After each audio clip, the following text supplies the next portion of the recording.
पिछले कई दिनों से देश भर में किसानों का विरोध प्रदर्शन जारी है। कृषि बिल के खिलाफ देश भर से किसानों की तस्वीरें आ रही हैं, जहां पर जमकर सरकार के खिलाफ विरोध प्रदर्शन किया जा रहा है। जगह जगह कांग्रेस पार्टी के लोगों ने जमकर विरोध प्रदर्शन किया। इंडिया गेट पर ट्रैक्टर भी जलाया गया, जिसके कारण कई लोगों को गिरफ्तार भी किया गया।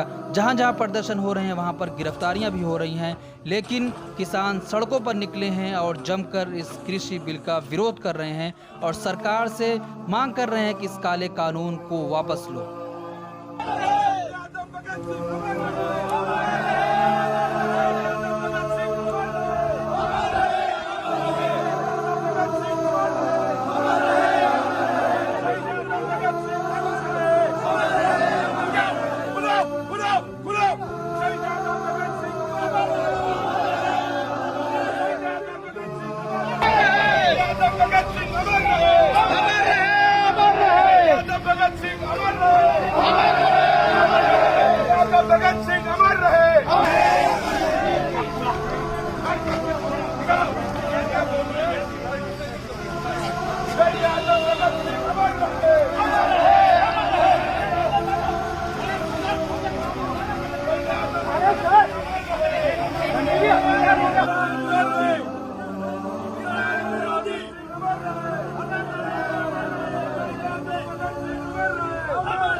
शहीद आजम भगत सिंह अमर रहे, अमर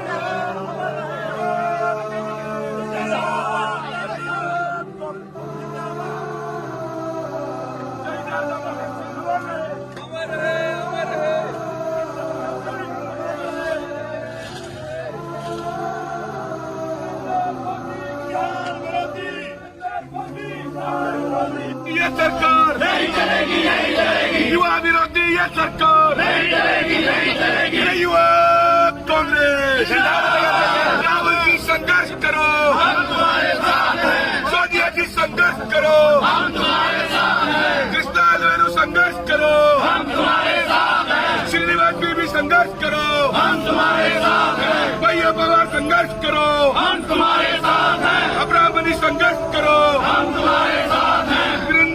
संघर्ष करो, हम तुम्हारे साथ हैं। पंजाब यूथ कांग्रेस किसान विरोधी ये सरकार पहले लड़ेंगे, अब लड़ेंगे, अब लड़ेंगे, पहले लड़े थे, पहले लड़े थे, अब लड़ेंगे, अब लड़ेंगे। किसान विरोधी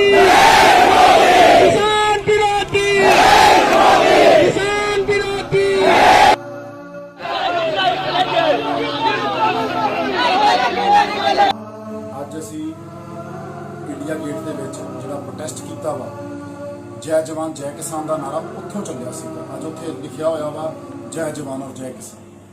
ਮੋਦੀ ਸਾਹਿਬ ਨੇ ਦੋਨੋਂ ਨਾ ਜਵਾਨਾਂ ਦੀ ਔਰ ਨਾ ਕਿਸਾਨਾਂ ਦੀ ਉਧਰ ਚਾਈਨਾ ਦੇ ਬਾਰਡਰ ਦੇ ਉੱਤੇ ਜਵਾਨਾਂ ਨੂੰ ਆੜੇ ਲਾਇਆ ਹੋਇਆ, ਪੰਜਾਬ ਦੇ ਵਿੱਚ ਇੱਥੇ ਕਿਸਾਨਾਂ ਨੂੰ ਉਹਨਾਂ ਨੇ ਫੂਕਤਾ ਵਾ। ਮੋਦੀ ਸਾਹਿਬ ਨੂੰ ਯਾਦ ਕਰਾਉਣਾ ਚਾਹੁੰਦੇ ਹਾਂ। ਮੋਦੀ ਸਾਹਿਬ ਅੱਜ ਭਗਤ ਸਿੰਘ ਜੀ ਦੇ ਦਿਹਾੜੇ ਦੇ ਉੱਤੇ ਅਸੀਂ ਇੱਕ ਸਿੰਬੋਲਿਕ ਪ੍ਰੋਟੈਸਟ ਤੁਹਾਨੂੰ ਸੁੱਤੀ ਨੀਂਦ ਤੋਂ ਜਗਾਉਣ ਵਾਸਤੇ ਅਸੀਂ ਕੀਤਾ। ਸਾਡੀ ਜਿਹੜੀ ਮਨਸ਼ਾ ਵਾ ਉਹ ਤੁਹਾਨੂੰ ਇਸ ਚੀਜ਼ ਨੂੰ ਆ ਵੀ ਸਾਡੇ ਨਾਲ ਗੱਲ ਕਰੋ, ਪੰਜਾਬ ਨੂੰ ਹਿੱਸਾ ਮੰਨੋ। ਤੁਸੀਂ ਕਦੀ ਸਾਨੂੰ ਪੰਜਾਬ ਤੋਂ ਆਉਣ ਤੋਂ ਦਿੱਲੀ ਰੋਕ ਦਿੰਦੇ ਜੀ, ਕਦੀ ਸਾਨੂੰ ਹਰਿਆਣਾ ਨਹੀਂ ਟੱਪਣ ਦਿੰਦੇ, ਸਾਡੇ ਟਰੈਕਟਰਾਂ ਨੂੰ ਨਹੀਂ ਆਉਣ ਦਿੰਦੇ। ਕੀ ਗੱਲ ਅਸੀਂ ਪੰਜਾਬ ਜਿਹੜਾ ਵਾ ਉਹਨੂੰ ਤੁਸੀਂ ਹਿੱਸਾ ਨਹੀਂ ਮੰਨਦੇ ਆਪਣਾ ਇੰਡੀਆ ਦਾ, ਹਿੰਦੁਸਤਾਨ ਦਾ? ਕਿਉਂ ਤੁਸੀਂ ਸਾਡੇ ਨਾਲ ਇੰਨਾ ਵਿਤਕਰਾ ਕਰ ਰਹੇ ਹੋ? ਸਾਰਾ ਪੰਜਾਬ ਅੱਜ ਸੜਕਾਂ ਤੇ ਆ, ਪੰਜਾਬ ਦਾ ਕਿਸਾਨ ਸੜਕਾਂ ਤੇ ਆ।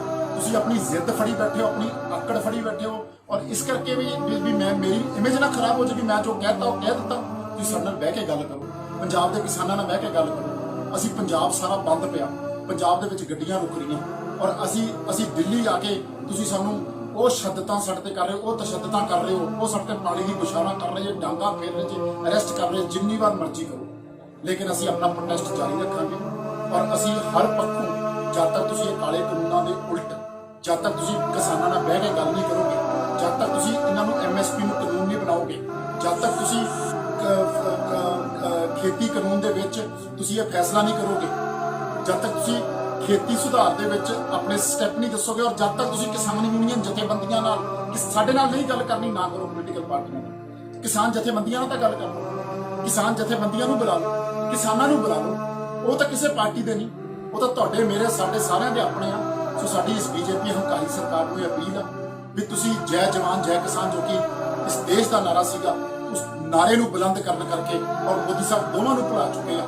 ਜਵਾਨ ਬੇਰੁਜ਼ਗਾਰ ਕੀਤਾ ਹੋਇਆ, ਉਧਰ ਤੁਸੀਂ ਸਰਹੱਦ ਦੇ ਉੱਤੇ ਜਵਾਨਾਂ ਦੀ ਬਲੀ ਦੇ ਰਹੇ ਹੋ, ਆਪਣੀ ਜ਼ਿੱਦ ਪੁਗਾਉਣ ਨੂੰ, ਆਪਣੀ ਫੇਕ ਇਮੇਜ ਦਿਖਾਉਣ ਨੂੰ, ਆਪਣੇ 56 ਇੰਚ ਤੇ ਛਾਤੀ ਜਿਹੜੀ ਤੁਸੀਂ ਗੱਲਾਂ ਕਰਦੇ ਹੁੰਦੇ ਸੀਗੇ, ਅੱਜ ਤੁਸੀਂ ਜਵਾਨਾਂ ਦੇ ਮਗਰ ਲੁਕ ਰਹੇ ਹੋ, ਆਪਣੀ ਇਮੇਜ ਛੁਪਾ ਰਹੇ ਜੇ। ਦੂਜੇ ਪਾਸੇ ਤੁਸੀਂ ਕਿਸਾਨਾਂ ਨੂੰ, ਪੰਜਾਬ ਦਿਆਂ ਨੂੰ, ਹਰਿਆਣੇ ਦਿਆਂ ਨੂੰ, ਉੱਤਰ ਪ੍ਰਦੇਸ਼ ਦਿਆਂ ਨੂੰ, ਮੱਧ ਪ੍ਰਦੇਸ਼, ਕਰਨਾਟਕਾ, ਗੁਜਰਾਤ, ਉਹਨਾਂ ਨੂੰ ਤੁਸੀਂ ਬਿਨ ਸੋਚੇ ਸਮਝੇ ਤੁਸੀਂ ਇਹੋ ਜਿਹਾ ਕਾਨੂੰਨ ਲਾਗੂ ਕਰਾ ਦਿੱਤਾ ਜਿਹਦੇ ਨਾਲ ਵੀ ਕਿਸਾਨ, ਬਿਲਕੁਲ ਛੋਟਾ ਕਿਸਾਨ ਮਰ ਜਾਊਗਾ, ਛੋਟਾ ਕਿਸਾਨ ਆਪਣੀ ਜ਼ਮੀਨਾਂ ਵੇਚੂਗਾ ਔਰ ਮਜ਼ਦੂਰੀਆਂ ਕਰਨ ਤੇ ਆ ਜਾਊਗਾ। ਤੁਸੀਂ ਸਾਡੇ ਨਾਲ ਬੈਠ ਕੇ ਗੱਲ ਤਾਂ ਕਰੋ, ਇੰਨੀ ਕਾਹਦੀ ਹੰਕਾਰ, ਕਾਹਦੀ ਜ਼ਿੱਦ ਹੋਗੀ। ਅਸੀਂ ਆਪਣਾ ਪ੍ਰੋਟੈਸਟ ਜਾਰੀ